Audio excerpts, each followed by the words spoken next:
እና ሊላሂ ወኢና ኢለይሂ ራጂኡን። እንግዲህ የተከበሩ ሀጂ ሙፍቲ ወደ ማይቀረው ጉዞ ሄደዋሉ ማለት ነው። ሀጂ ሙፍቲ እንግዲህ ታሞ ነበር።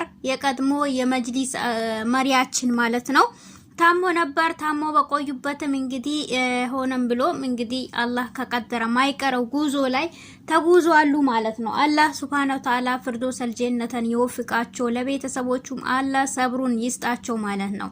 አሰላሙ አለይኩም ወራህመቱላሂ ወበረካቱ። ሰላም ሰላም፣ ጤና ይስጥልኝ የተወደዳችሁ የተከበራችሁ የቻናሌ ቤተሰቦች፣ ሰላም እዝነት ፍቅር አይለያችሁ። ሰላም ፍቅር ለእምዬ ኢትዮጵያ ይሁን ለሀገራችን ማለት ነው።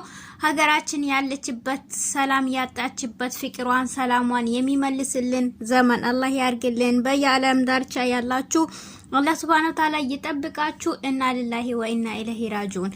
እንግዲህ የቀድሞ ሀጂ ሙፍቲ የሙስሊም የኛ አካል መሪ የሆኑት ማለት ነው። ለሌላ ክርስቲያን ወገኖቹ ለማታቁ ማለት ነው።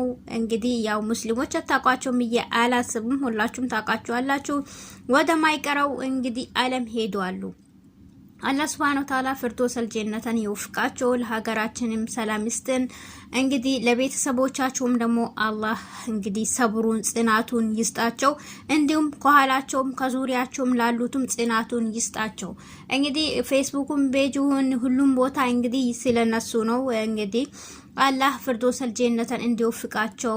ምን አለበት እኔማ ተመኘው ወላሂ አላህ አንዳንዴ አካቲማችን ያሳምረልን አልኩኝ።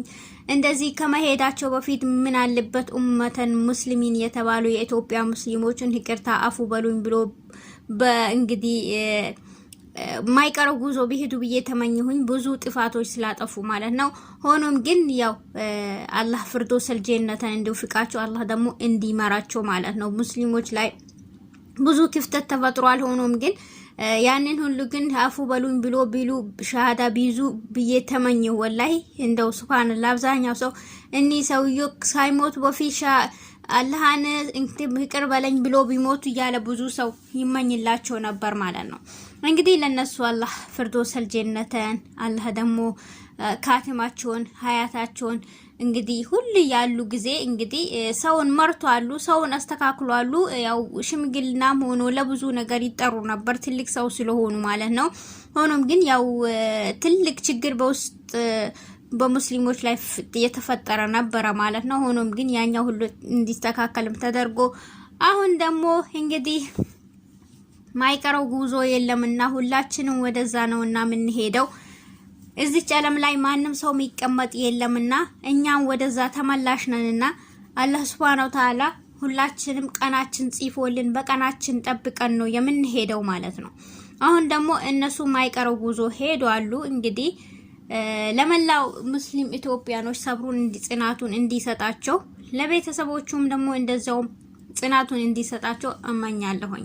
አንዳንድም ብዙ የሚናገሩ ሰዎች አሉ። እነሱም አላህ ቀልብ እንዲሰጣቸው እና ሀገራችን ትልቅ ሰው ነውና ያጣችው ለነሱ እንግዲህ ለሀገራችን ለኡማ ሁሉ እንግዲህ ሰብሩን ጽናቱን እንዲሰጣው፣ ሀገራችንም ደግሞ ያሉትንም ደግሞ እድሜያቸውን ሼኮች ኡስታዞች እድሜያቸውን እንዲያረዝምልን፣ ክፋታቸውን አያሰማን። ወላሂ አንዳንዴ ሀገር የሚመሩት ቀና ብሎ ትልቅን ነገር የሚያስታውሱት ትላልቅ ሰዎች ሲሄዱ በጣም ያሳዝናል። እና ብቻ ግን አላህ ይርሃማቸው፣ አላህ ፍርዶሰል ጀነተን ይወፍቃቸው። እንግዲህ አላህ ደግሞ ሰብሩን ጽናቱን ለቤተሰቦቹ ለልጆቹም ለዘመድ አዝማዶቻቸውም ሰብሩን እንዲሰጣቸው ጽናቱን ተመኝሁላቸው ማለት ነው። እንዲሁም ለሀገራችን ሰላም ፍቅር እዝነት እንዲመጣላት፣ ሀገራችን ያለችበትን ውጥረት ሰላም ፍቅር እንዲያመጣልን፣ የኢትዮጵያ ያለችበት ቦታ እንግዲህ ሰላሟን እንዲያመጣልን፣ እንዲሁም በየቦታው ሙስሊሞች መስጊድ የሚሰቃዩትን አላህ ደግሞ ጽናቱን ሰብሩን እድሉን ርዝቁን እንዲያሰፋላቸው፣ እንዲሁም ለአክሱም ሙስሊሞች ደግሞ ፈረጃውን እንዲያመጣላቸው ተመኘሁኝ እላችኋለሁ። ቤተሰብ ቪዲዮን ደግሞ በቅንነት ላይክ አርጉ፣ ሼር አርጉ። ለቤት አዲስ የሆናችሁ ደግሞ ላይክ እና ሰብስክራይብ አርጋችሁ ደውል ምልክቷን ማጥቆሩን እንዳትረሱ። ቤተሰቦች እወዳችኋለሁኝ። ሰላም ለእናንተ፣ ሰላም ለሀገራችን። ወሰላሙ አለይኩም ወራህመቱላሂ ወበረካቱ።